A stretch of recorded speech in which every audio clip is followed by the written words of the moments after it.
A journey through desert. Till a few years back, I did not have a driver and used to drive everywhere myself.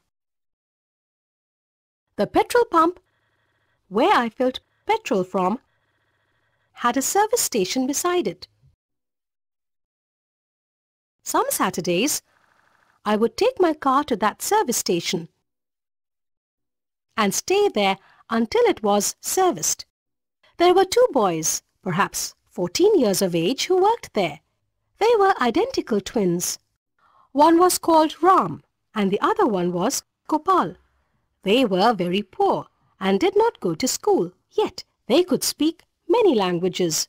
Though Bangalore, now Bengaluru, is the capital of Karnataka, Kannada is not the only language spoken here. There are many people who have come from outside the state and have settled in this beautiful city. Hence, Bangalore has become very cosmopolitan.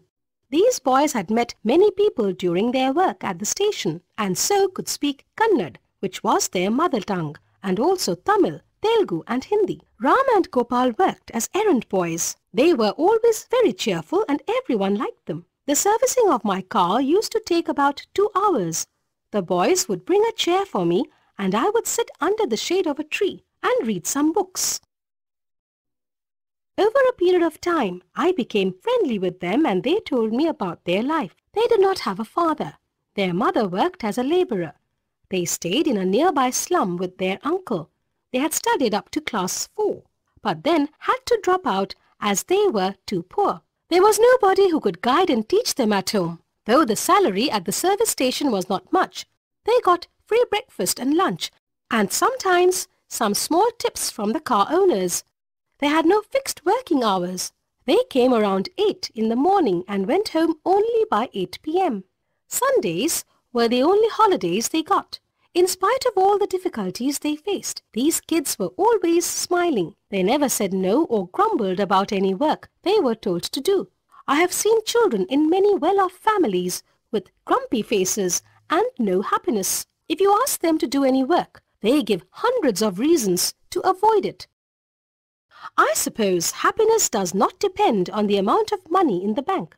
I used to really like these two boys for their enthusiasm. Once in a while I took snacks and some old shirts for them. They took the clothes with great joy as if they were made of silk. But I never saw them wear those clothes. When I asked, they said, "Madam, we always wear dirty clothes to work because at the station they become greasy." Once I took some storybooks for them, thinking they could read them at night. After all, while other children of their age were studying in schools and attending hockey and chess tournaments, these boys were slogging to make both ends meet. But when I gave them the storybooks, their faces became pale, and for the first time ever, I saw a trace of unhappiness on their faces. They said, "Madam, it takes a lot of time for us to read, as we are not used to reading. Will you tell us the story?" "How can I tell the story here when you are working all the time?" "We get some free time at about 4 o'clock. If you come to get your car serviced then, we can sit with you and listen to the story." Their 2 pairs of eyes were begging me for the stories, and I could not say no.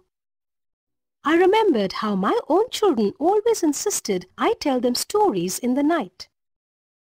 I agreed. So it became a routine for me to tell stories on Saturday evenings.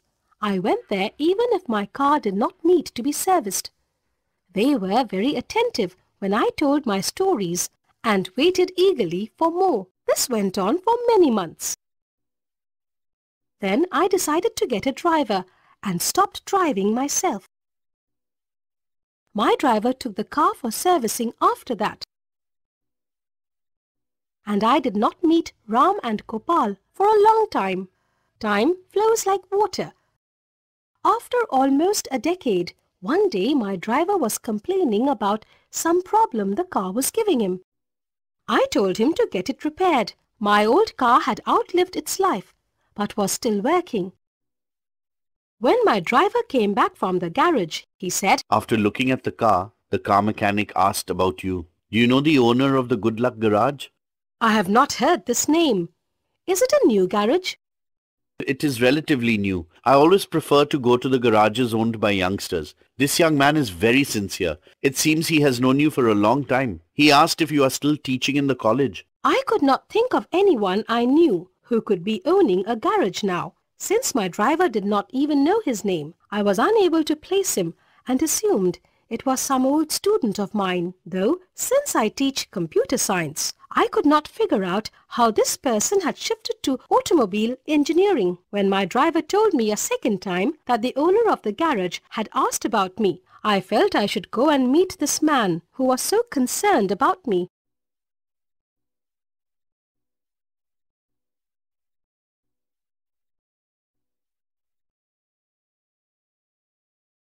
The next day, I went to the Good Luck garage. It was a fairly modern garage and well equipped. There was a glass cabin where I assumed the owner was sitting. As soon as I entered, a handsome young man in a blue overall greeted me. He was holding a spanner and a screwdriver in his hand. Madam, please come and sit down in the cabin. I will wash my hands and come in a minute. I sat on the sofa in his office. It was a nice functional office. The young man looked vaguely familiar to me. I knew I had met him somewhere, but could not place where. I wondered, did I teach this boy in pre-university? That time, boys are 16 or 17 years old, adolescents with a lot of energy. When I meet them after they have grown up, I often fail to recognize them. They look so different and mature. By that time, the man had returned with a coffee mug and a glass of water. He had also changed into a blue coat and trousers. Madam, you have changed a lot. You look old and tired. I am sorry, I am unable to recollect your name. You should excuse me and tell me your name. As you said, I am growing old. He smiled at me. There was a dimple on his cheek. Then I knew who he was. He was one of those boys who used to work in the garage a decade back. Was he Ram or Gopal? Even in those days, I used to get confused. I asked him, "Are you Ram or Gopal?" I am Ram, madam. Please sit down. I am very happy to see you like this. Now I could understand why Ram had inquired about me after recognizing the car. Madam, I am very grateful to you for your help in those days. What help did I give? I used to give some old shirts and eatables and told some stories. Madam, you do not know how your stories changed my life. Do you remember the stories you told us? I didn't. From the ocean of stories in my head, I had told them a few. No, I don't remember. He sat down opposite me, closed his eyes and started telling his own story. Madam, our life was very difficult. You were aware of it. The only thing we looked forward to was your visit every Saturday when we listened to your stories. We used to stay with our uncle, and whatever we earned he would take. The stories you told us were our only escape from the drudgery of our lives. Our working hours were long. I felt I should go to school and continue my studies, but the night schools were all quite far from where we stayed. With no financial help or support from home, it seemed studying would always remain a dream. Till we heard one of your stories. It made a big difference in our lives. Now I was keen to know what happened next. Tell me, which story was that? The roles had got reversed. I was the listener and he the storyteller. Once in a village, there were many poor people. They all wanted to cross a desert to go to the next village, where life was better and the future more promising. Many boys wanted to go. The elders in the village had said to them, "If you want to do something in life, you must go to the town. You pick up stones from the desert and carry to that town. Some buyers will pay money for those rare stones." One morning, 2 boys started their journey. They carried food and water with them. In the beginning, the sand was still cold and the sun not yet hot. Their journey was great. They did not feel tired and strode on. After some time, the sun rose over their heads and the sand started getting hot. After walking for a long time, they thought they must have reached the edge of the desert. So they ate all their food and drank the water. But soon they realized they had walked only half the way. They also started collecting stones to sell in the town. After some time, their bags were full of stones and became very heavy. One boy felt it was too much to carry So he threw the stones and decided to go back. The other boy said, "Let us listen to our elders. Come what may, let us cross this desert and go to the next town." The first boy did not listen and went back. The second boy continued to walk towards the other town. It was a difficult journey, collecting the stones and traveling all alone with no water to drink. Sometimes he felt his friend was right. There was no guarantee what was in that town. It was better to stop and go back to the village. But faith and hope kept him going. After walking for a long time, he reached the town. Much to his disappointment, he saw it was like any other town. There was a dharamshala nearby. It was getting dark and he was tired, so he decided to spend the night there. Next morning when he got up, he wanted to throw away the heavy stones he had collected and return to his village. He opened his bag. What he saw surprised him. All the stones had become big diamonds. In a minute's time, he had become a millionaire. Do you remember, madam? You also told us the meaning of the story. A student's life is like the desert. Examinations are the hot sun. Difficulties are like the warm sand, and the study is like hunger and thirst. As a student, you have to travel all alone, collecting knowledge and skill, the way the boy in the story collected stones. The more you collect, the better is the life you lead later. After hearing the story, I decided to study, in spite of all the odds I had to face.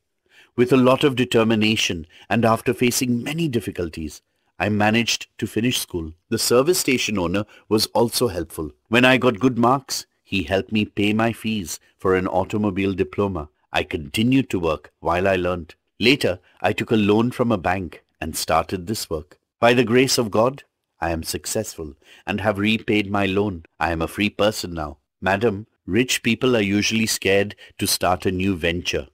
They feel if the venture fails, they will lose their money. I never had anything to lose. I had learnt this from my own experience too. What is Gopal now? Ram looked sad. What happened?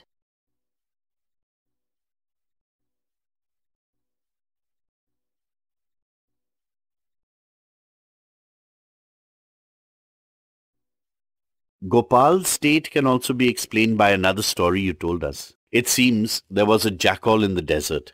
One morning, he walked out and faced the sun. He saw his shadow was larger than him. It was so huge that he decided he would hunt a camel for his afternoon meal. He spent the whole day searching for a camel and did not pay attention to the smaller animals he could have caught. He did not find one till the evening. By then, his shadow was even smaller than him. So he started hunting for a mouse.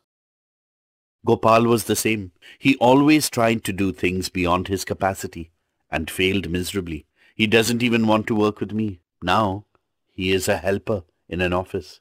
I was dumbstruck to hear how a small story I had told brought about so much of change. I had never imagined while telling them that such a thing was possible. I am not even the original writer of these stories. I could only silently salute the person who thought of these stories first.